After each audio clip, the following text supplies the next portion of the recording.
이제 하나님 말씀을 봉독해 올리겠습니다. 하나님 말씀은 누가복음 13장 31절로 35절까지의 말씀입니다. 제가 읽어드리겠습니다. 바로 그때에 몇몇 바리새파 사람이 다가와서 예수께 말하였다. 여기에서 떠나가십시오. 헤롯이 당신을 죽이려고 합니다. 예수께서 그들에게 말씀하셨다. 가서 그 여우에게 이 말을 전하여라. 보아라, 오늘과 내일은 내가 귀신을 내쫓고 병을 고칠 것이요 사흘째 되는 날에는 내 일을 끝낸다. 그러나 오늘도 내일도 그 다음 날도 나는 내 길을 가야 하겠다. 예언자가 예루살렘이 아닌 다른 곳에서는 죽을 수 없기 때문이다. 예루살렘아, 예루살렘아, 예언자들을 죽이고 내게 파송된 사람들을 돌로 치는구나. 암탉이 제 새끼를 날개 아래에 품듯이 내가 몇 번이나 내 자녀를 모아 품으려 하였더냐. 그러나 너희는 그것을 원하지 않았다. 보아라, 너희의 집은 버림을 받을 것이다. 내가 너희에게 말한다. 너희가 말하기를 주의 이름으로 오시는 분은 복되시다 하고 말할 그때가 오기까지 너희는 나를 다시는 못 볼 것이다. 아멘. 지금부터 약 4년 전 2019년 8월 2일부터 4일까지 저희 교회는 이 예배당이 지어지기 전에 구예배당, 언덕 위에 있던 구예배당에서 구예배당을 떠나기 전에 마지막 전교인 수련회를 행했습니다. 이 새 예배당이 지어지는 모습을 보면서 그 자리에서 전교인 수련회를 했습니다. 그 당시 이 예배당은 공정률 80% 정도가 이루어진 상태였고 골조 공사가 끝난 정도의 상태에서 우리는 구예배당에서 그 전교인 수련회를 가졌죠. 혹시 여러분 그때 우리 교회가 전교인 수련회를 하면서 걸었던 수련회 주제를 혹시 기억하시는 분이 있습니까? 혹시 기억하시는 분이 있습니까? 뭐였죠? 오늘, 내일, 그리고 모레라고 하는 주제였습니다. 오늘, 그리고 오늘과 내일, 그리고 모레, 이런 주제였습니다. 아마 기억하실 거예요. 그 오늘, 내일, 모레라고 하는 글씨를 써놓고 우리가 그곳 마당에서 캠프파이어까지 했던 것들을 아마 기억하실 것입니다. 저에게 있어서도 제 목회 여정에서 그렇게 아름다웠던 수련회의 기억은 잊혀지지 않는 수련회의 기억으로 남아있을 정도로 매우 인상적인 수련회였어요. 그때 수고하셨던 분들에 대한 고마움을 늘 간직하고 있죠. 그때 우리는 오늘과 내일 그리고 모레라고 하는 주제를 걸면서 오늘이 있기까지 인도하신 우리 하나님께 감사하고 내일을 믿음으로 기대하고 모레를 소망 중에 준비하고 설계하자고 하는 의미에서 수련회를 가졌던 거예요. 그때 오늘, 내일, 그리고 모레라고 하는 주제의 주제 성구가 바로 오늘 여러분에게 읽어드린 성경 본문의 내용입니다. 오늘 성경 본문의 말씀은 예수님께서 갈릴리 지역에서 복음을 증거하고 있을 때 생겨진 일이었습니다. 한 번은 바리새인들이 예수님을 찾아와서 이렇게 말합니다. 예수시여, 이 마을을 떠나십시오. 빨리 이곳을 떠나십시오. 헤롯 왕이 당신을 죽이려고 합니다. 이렇게 이야기를 했습니다. 그때 예수께서 선포하신 말씀이 뭐냐면 오늘과 내일과 모레는 나의 갈 길을 가겠다. 이렇게 단호하게 선포하셨습니다. 오늘 여러분에게 묻고 싶습니다. 여러분이 가야 할 길을 가고 있습니까? 여러분이 걸어야 될 길을 걷고 있습니까?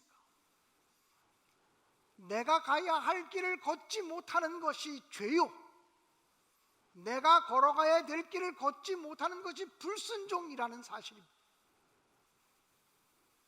요나는 마땅히 가야 할 길을 가지 아니하고 가지 말아야 할 길을 가다가 풍랑을 만났고 물고기 뱃속에 들어갔다고 성경은 기록하고 있습니다. 아담과 하와는 마땅히 가야 할 길을 가지 아니하고 가지 않아야 할 길을 걸었기 때문에 에덴 동산을 잃어버리고 말았습니다. 신락원 해버리고 말았다라고 하는 사실입니다. 오늘 우리는 우리가 걸어가야 될 길을, 마땅히 내가 가야 할 길을 걸어가고 있는지를 점검해 보셨으면 좋겠습니다. 예수님께서는 어떤 경우에도 오늘과 내일과 모레 나는 나의 갈 길을 걸어가겠다고 단호하게 선언하셨습니다. 예수님은 방해가 있어도 또는 방해자들이 있어도 그 길을 걸어가겠다고 선포하신 것입니다. 오늘 성경 본문에 보면 예수님이 가야 할 길을 방해하는 두 가지 사람들이 등장합니다. 첫 번째는 눈에 보이는 방해자고, 두 번째는 눈에 보이지 않는 방해자입니다. 눈에 보이는 방해자는 누구입니까? 바로 헤롯 왕입니다. 헤롯 왕은 당시 갈릴리 지역의 분봉 왕이었습니다. 당시 로마가 유대를 통치하면서 갈릴리 지역에 대한 자치권을 인정했습니다. 갈릴리 지역에 대한 자치권을 인정하면서 헤롯을 그 갈릴리 지역의 분할 왕으로, 분봉 왕으로 세워주었다는 것입니다. 그런데 그 헤롯이 어떤 사람입니까? 헤롯은 매우 도덕적으로 윤리적으로 깨끗하지 못한 사람이었습니다. 그래서 세례 요한은 헤롯 왕의 비윤리성을 지적하다가 옥에 갇히게 되었고, 결국 헤롯 왕에게 미움을 받아서 목배임 받아 죽게 되었습니다.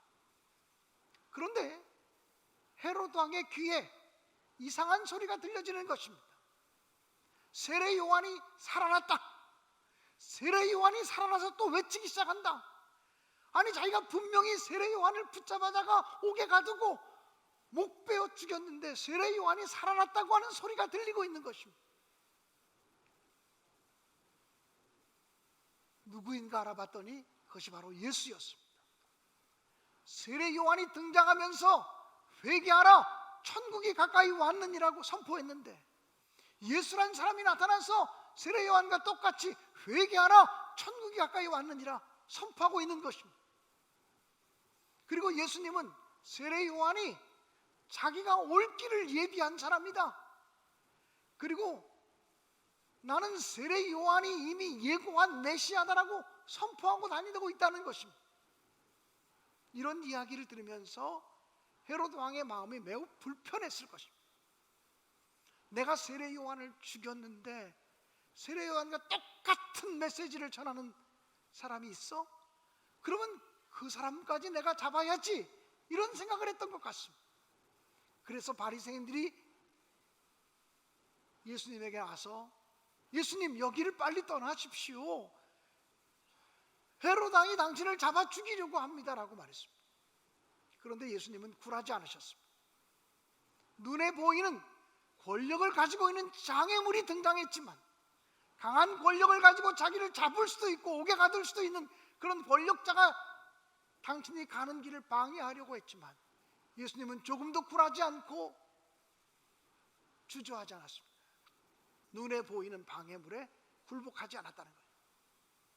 눈에 보이지 않는 방해물이 또 하나 있습니다. 눈에 보이지 않는 방해자가 있었습니다. 그게 누구입니까? 그게 바로 바리새인입니다. 바리새인들이 예수님께 나와서 예수님, 여기를 떠나십시오. 헤롯 왕이 당신을 죽이려고 합니다라고 얘기했습니다. 그 바리새인들이 예수를 돕고 있는 걸까요? 예수를 위하고 있는 걸까요? 우리가 성경을 보면 바리새인들과 예수님은 언제나 적대적인 관계를 형성하고 있었습니다. 바리새인들이 가르치는 교리와 예수님이 가르치는 교리는 전혀 달랐습니다. 바리새인들은 율법을 지키기만 하면 누구든지 구원을 얻을 수 있다고 가르쳤습니다. 율법을 지키기만 하면 우리는 하나님께 사랑을 받을 수 있다고 가르쳤습니다. 그런데 예수님은 율법으로 구원에 이를 사람이 아무도 없고 오직 하나님이 베풀어 주시는 거저 주시는 은혜로만 구원에 이를 수 있다고 가르쳤습니다. 그리고 바리새인들을 향해서 독사의 자식들이라고 말하기도 했고 회칠한 무덤이라고 말하면서 위선자라고 그들의 위선을 폭로하셨다라고 하는 사실입니다. 그러니까 바리새인들과 예수님은 적대적인 관계에 있는데 바리새인들이 지금 예수께 와서 예수님 여기를 피하십시오라고 말합니다. 헤롯 왕이 당신을 잡아 죽이려고 합니다. 왜 바리새인들이 그렇게 얘기했을까요? 왜 바리새인들이 예수를 돕는 것처럼 그렇게 말하고 있을까요? 바리새인들은 예수가 불편했습니다. 갈릴리 지역에서 활동하는 예수가 불편했어요. 그래서 예수를 빨리 자기 마을에서 떠나게 하고 싶었다는 거예요. 그래서 예수님 여기를 떠나세요라고 말한 겁니다. 겉으로 말하는 뉘앙스라든지 겉으로 말하는 언어로는 예수를 돕는 것처럼 보여요. 예수를 위하는 것처럼 보여요. 근데 실상은 예수를 돕는 것도 아니고 예수를 위하는 것도 아니고 예수를 빨리 제거하려고 하는 목적으로 그렇게 말하고 있는 거예요. 그래서 예수님이 보실 때는 바리새인의 그 말은 눈에 보이지 않는 장애물일 수 있어요. 저희를 가지고 얘기하는 거예요. 진실로 얘기하는 것이 아니라 저희를 가지고 얘기하는 거예요. 근데 그럼에도 불구하고 예수님은 굴하지 않고 오늘과 내일과 모레는 내가 갈 길을 걸어가리라고 말했습니다. 사랑하는 여러분, 우리가 신앙생활을 하다 보면 은혜의 장애물들을 만날 때가 있어요. 우리의 신앙생활이 승리하는 신앙이 되기 위해서는 장애물 앞에 굴복하지 않는 믿음의 사람이 되시기를 주님의 이름으로 간절히 축원합니다.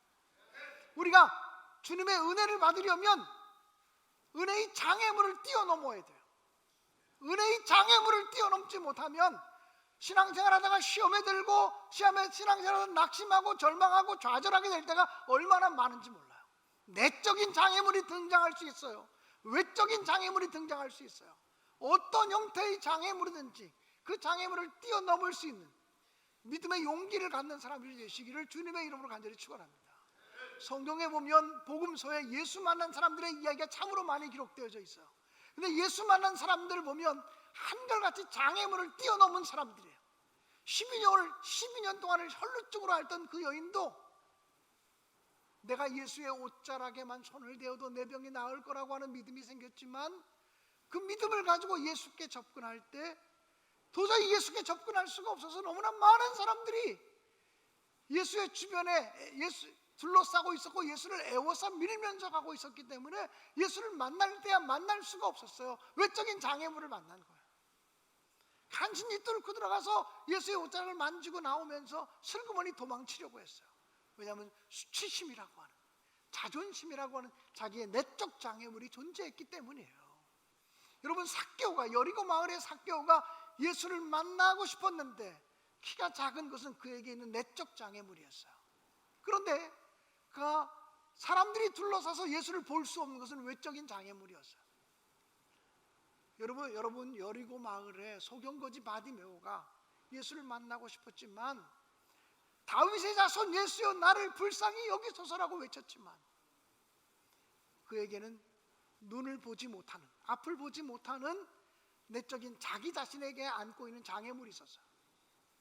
그런데 소리 질렀더니 주변 사람들이 조용히 하라고, 시끄럽다고, 그가 예수 만나러 가는 길을 거부하고 방해하는 세력이 등장했어요.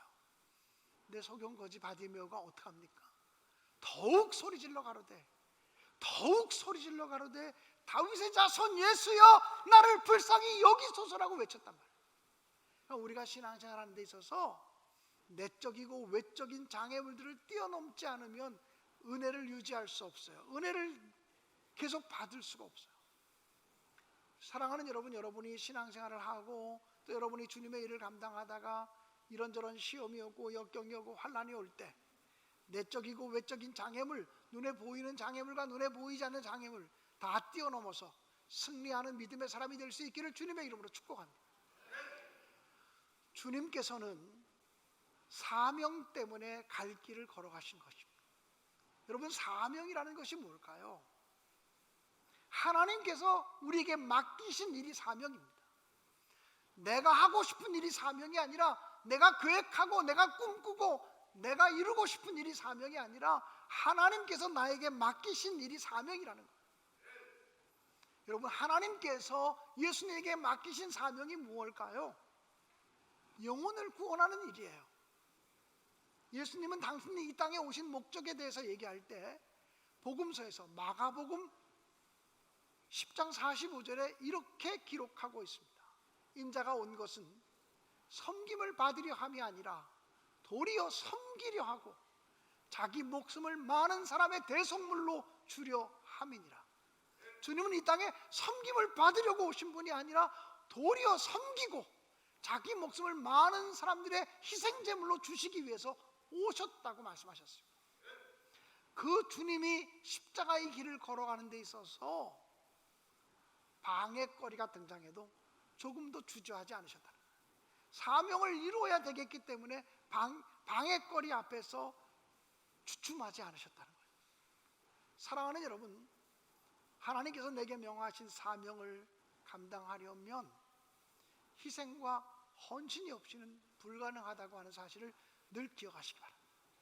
하나님이 내게 주신 크고 작은 사명, 그것을 감당하기 위해서는 희생과 섬김이 오늘도 필요하다고 하는 사실을 기억하면서 주님께서 십자가 정신으로 사명을 감당하기 위해서 오늘과 내일과 모레는 내가 가야 할 길을 가야 하리니 라고 말한 것처럼 우리도 담대하게 하나님이 내게 맡기신 사명을 감당하기 위해서 내가 갈 길을 오늘도 가겠습니다, 내일도 가겠습니다, 모레도 걸어가겠습니다 결단하고 선포하는 여러분 되시기를 주님의 이름으로 간절히 축복합니다. 여러분, 제가 예전에 어떤 책에서 읽었는데요, 어떤 사람이 알래스카를 여행하다가 굉장히 큰 개미굴을 발견했대요. 아마 굉장히 큰 개미들이 사는 그런 굴이었던 것 같아요. 개미굴이 엄청나게 크더래요. 그래서 그 개미들을 죽이고 싶은 마음이 들어서 초에 불을 켜가지고 초를 뭐 개미굴로 집어넣었다는 거예요. 그런데 어떤 일이 벌어졌냐면 그 촛불을 발견하는 순서대로 개미들이 막 기어 올라와서 촛불 위에 이렇게 자기 몸을 얹더라는 거예요. 언제까지? 그 촛불이 꺼질 때까지. 그 촛불이 꺼져서 다른 개미들에게 피해를 더 이상 주지 않을 때까지 그 촛불을 발견한 개미들이 다 앞다투어 가면서 그 위에 얹고 눕고 앉고 그래가지고 결국은 불을 꺼내더라. 이 사람은 그때 너무나 깜짝 놀라고 충격을 받았다고 합니다. 한낱 곤충인 개미도 자기 공동체를 지키기 위해서 생명을 내어 거는구나 라고 하는 사실을 보면서 너무나 큰 충격을 받았다는 거예요. 사랑하는 여러분, 성경에 보면 바울 사도는 에베소에서 하나님 말씀을 증거하다가 성령의 이끌림을 받아서 예루살렘으로 올라가게 됩니다. 바울 사도가 예루살렘으로 올라가겠다고 결단을 에베소에 있는 교인들에게 얘기할 때 바울 사도를 아는 모든 사람들이 극구 반대하고 바울 사도가 에베소로 가는 것을, 에베소에서 예루살렘으로 가는 것을 막았었습니다. 바울 사도님, 예루살렘으로 올라가지 마세요. 예루살렘으로 올라가면 잡히십니다. 체포당합니다. 예루살렘으로 올라가면 결박당합니다. 옥에 갇힐 겁니다. 예루살렘으로 올라가시면 큰 고난을 만날 겁니다. 올라가지 마세요. 올라가지 마세요. 예루살렘으로 가지 마세요. 여기 많은 성도들이 바울 사도를 환영하고 있는데 우리가 바울 사도의 말씀을 듣고 감사하고 있는데 왜 굳이 예루살렘으로 가시려고 그래요? 가지 마세요. 가지 마세요 라고 반대했습니다. 그때 바울 사도는 예루살렘으로 올라가면서 자기의 심정을 사도행전 20장 23절과 24절에 이렇게 고백하고 있습니다. 오직 성령이 각 성에서 내게 증언하여 결박과 환난이 나를 기다린다고 하시나 내가 달려갈 길과 주 예수께 받은 사명, 곧 은혜의 복음을 증언하는 일을 마치려 하면은 나의 생명조차 조금도 귀한 것으로 여기지 아니하노라. 많은 사람들이 당신이 예루살렘으로 올라가면 환난과 결박이 기다린다고 말하지만 내가 주님께로부터 받은 사명, 즉 은혜의 복음을 증언하는 일을 마치려 하면은 나의 생명까지도 조금도 귀한 것으로 여기지 않는다고 고백하며 예루살렘으로 올라갔어요. 그리고 어떻게 됐죠? 예루살렘으로 올라가자마자 체포됐어요. 그렇게 에베소 교회의 성도들이 예루살렘으로 올라가면 체포당한다고 가지 말라고 그랬는데, 바울 사도는 어떤 고난, 어떤 환난, 어떤 결박이 내게 다가온다고 할지라도 하나님께 받은 사명, 복음 증거하는 일을 마치기 위해서는 내가 가겠다. 성령께서 나로 하여금 마음에 감동을 주시기 때문에 하겠다고 얘기를 했어요. 그리고 결국 체포됐어요. 그리고 옥에 갇혔어요. 그리고 많은 재판을 받았어요. 그리고는 결국 로마까지 후송되어서 로마 황제의 재판을 받기 위해서 배를 타게 되죠. 그런데 그 배로 가다가 로마로 가다가 유라굴로라고 하는 광풍을 만나게 돼요. 그 광풍 때문에 다 죽을 수밖에 없게 되었지만 바울 사도가 하나님의 도우심으로 리더십을 발휘해서 그 배에 있는 사람들을 다 구원하고 멜리데라고 하는 섬에 도착하게 돼요. 그리고 그 멜리데 섬에서 그곳의 부족들, 토인들을 다 구원하는 역사를 일으키죠. 그리고 죄수의 몸으로 로마에 가서 바울 사도는 가택연금 상태였지만 자기 집에 오는 많은 사람들에게 거침없이 주의 복음을 증언했다고 성경은 기록하고 있어요. 바울 사도가 비록 죄수의 몸이었지만 로마까지 가서 복음을 증언했던 것 때문에 로마가 복음화되고 세계가 복음화되는 놀라운 역사가 나타나게 되었다는 거예요. 하나님은 꼭 내가 원하는 방법으로 일하지 않아요. 내가 원하는 모습대로 나를 사용하지 않아요. 가장 중요한 것은 하나님의 뜻에 순종하는 것이고 성령의 이끌림에 순종하는 삶인 줄로 분명히 믿습니다. 성령의 이끌림에 순종하는 삶, 그것이 바로 사명을 감당하는 삶입니다. 예수 그리스도께서 사명을 감당하기 위하여 갈 길을 걸어가신 것처럼 우리도 하나님께서 내게 명하신 사명을 감당하기 위해서 오늘도 내일도 그리고 모레도 변함없이 사명자의 길을 걸어가겠다고 다짐하시는 저와 여러분 우리 모두가 되어질 수 있기를 주님의 이름으로 간절히 축원합니다. 예수님은 믿음으로 갈 길을 걸어가신 거예요. 예수님께서 오늘 성경 본문에서 이렇게 말합니다. 가서 여우에게 말하라. 내가 오늘과 내일은 귀신을 내어 쫓고 병자를 고치는 사명을 감당하다가 사흘 내는 그 모든 것이 이루어질 것이다. 그리고 오늘과 내일과 모레는 내가 가야 할 길을 가야 하리니 선지자가 예루살렘 밖에서는 죽는 법이 없느니라 말했어요. 이 말씀의 의미는 무슨 말씀이냐면 구약 성경 속에 예언되어진 메시아 예언 속에 예수님께서 십자가를 지고 돌아가실 장소는 갈릴리가 아니고 예루살렘이라고 하는 사실이 예언되어져 있었던 거예요. 이것을 예수님은 신뢰하고 믿은 거예요.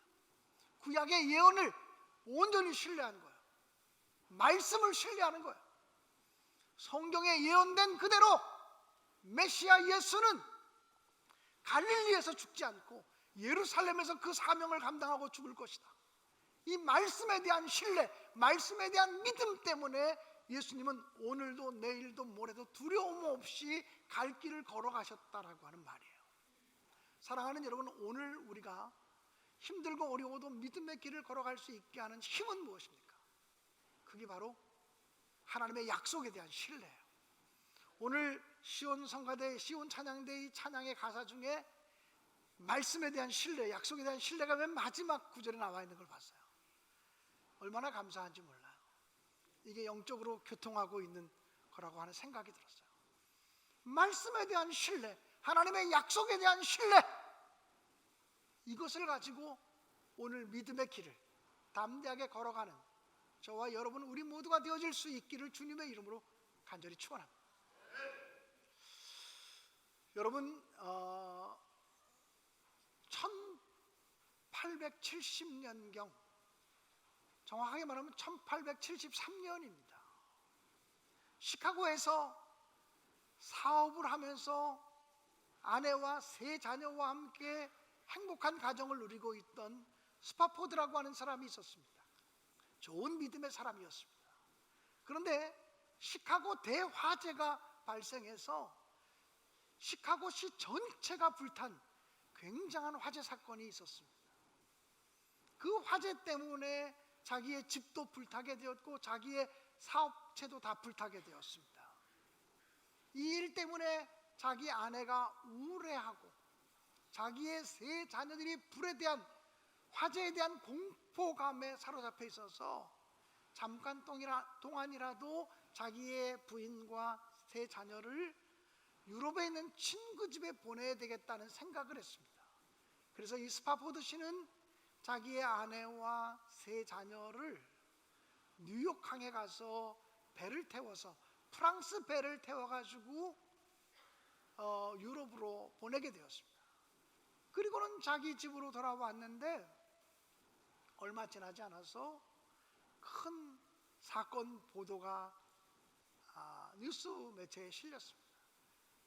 뉴욕항을 떠나서 유럽으로 향하던 배가 대서양 어느 지점에서 영국의 철선과 충돌함으로 배가 파손되었다고 하는 그런 뉴스 보도였습니다.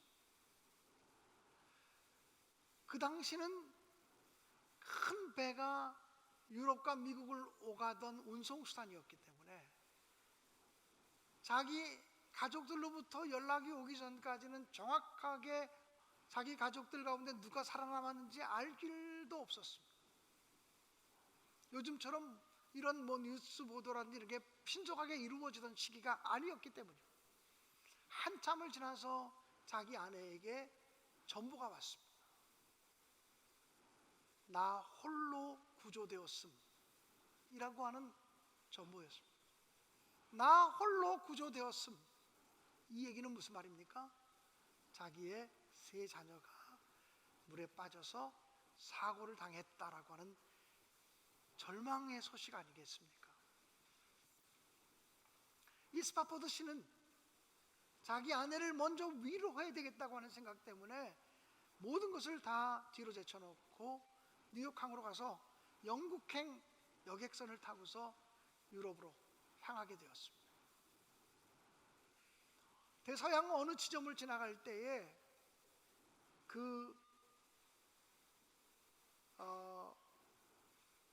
항해사가 이런 얘기를 합니다. 저기 보이는 저 지점에서 바로 사고가 일어났습니다. 저기 보이는 저 지점에 배가 통과할 때 프랑스 배와 영국 배가 부딪혀서 큰 사고가 난 겁니다 라고 이야기를 해주었습니다. 바라보니 검푸른 파도가 막 몰려오는 그런 바다가 보였습니다. 그 일어나는 파도를 보는 순간 말로 설명할 수 없는 분노와 좌절감이 그의 마음속에서 막 끓어오르기 시작합니다. 하나님, 이럴 수가 있습니까? 하나님, 이럴 수가 있습니까? 시카고 화재 사건 때문에 내 아내와 자녀들을 좀 쉬게 하기 위해서 유럽에 있는 친구 집으로 보냈는데 유럽에 있는 친구 집에 가다가 내 세 명의 자녀가 물에 빠져 죽다니요. 이럴 수가 있습니까? 하나님을 향한 원망과 분노의 마음이 막 끓어오르기 시작했습니다. 하염없이 눈에서 눈물이 흐르죠. 그런데 이상하게도 그 순간 그의 마음속 한구석에서 그래도 내가 결코 지지 않으리라. 이런 고난과 이런 환난과 이런 역경 속에서도 내가 하나님에 대한 신뢰를 거두지 않으리라. 하나님에 대한 믿음을 포기하지 않으리라. 하나님에 대한 확신을 내가 포기하지 않으리라. 하나님, 지지 않게 해주세요. 결코 지지 않게 해주세요 라고 하는 마음이 그의 마음속 한구석에서 피어오르고 있었습니다. 마음 한쪽은 하나님에 대한 분노와 원망, 이것이 끌어오르고 있는데 한쪽에서는 그래도 하나님에 대한 신뢰와 믿음을 잃지 않아야 된다고 하는 생각이 마음속에 끌어오르고 있었습니다. 그 순간 그의 마음속에 하나의 시가 하나 생각이 나서 그는 자기의 마음을 노트에 적었습니다. 그가 적었던 그 시가 우리가 즐겨 부르는 찬송가 413장의 가사입니다. 내 평생에 가는 길 순탄하요 늘 잔잔한 강 같든지 큰 풍파로 무섭고 어렵든지 나의 영혼은 늘 편하다. 내 영혼 평안해. 내 영혼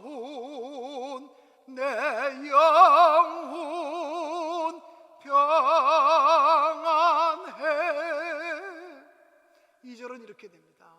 저 마귀는 우리를 삼키려고 입 벌리고 달려와도 주 예수는 우리의 대장되니 끝내 싸워서 이기리라.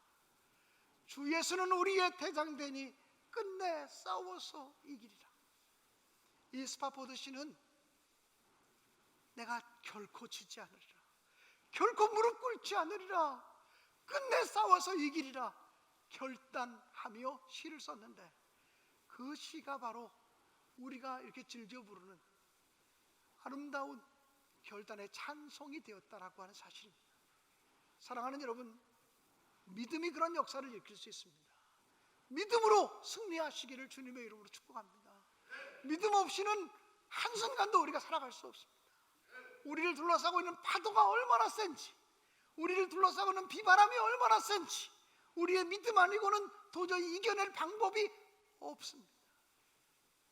사랑하는 여러분, 오늘 저와 함께 결단 찬송을 부르기 원하는데 찬양단도 함께 좀 나오시면 좋겠습니다. 오늘 이 찬양을 좀 부르면 좋겠습니다. 비바람이 앞길을 막아도 나는 가리, 주의 길을 가리. 눈보라가 앞길을 가려도 나는 가리, 주의 길을 가리. 이 길은 영광의 길, 이 길은 승리의 길, 나를 구원하신 주님이 십자가 지고 가신 길. 나는 가리라, 주의 길을 가리라. 주의 발자취 따라 나는 가리라. 2절 가사는 이렇게 되어집니다. 험한 파도 앞길을 막아도 나는 가리, 주의 길을 가리. 모진 바람 앞길을 가려도 나는 가리, 주의 길을 가리. 이 길은 고난의 길, 이 길은 생명의 길, 나를 구원하신 주님이 십자가 지고 가신 길. 나는 가리라, 주의 길을 가리라. 주님 발자취 따라 나는 가리라.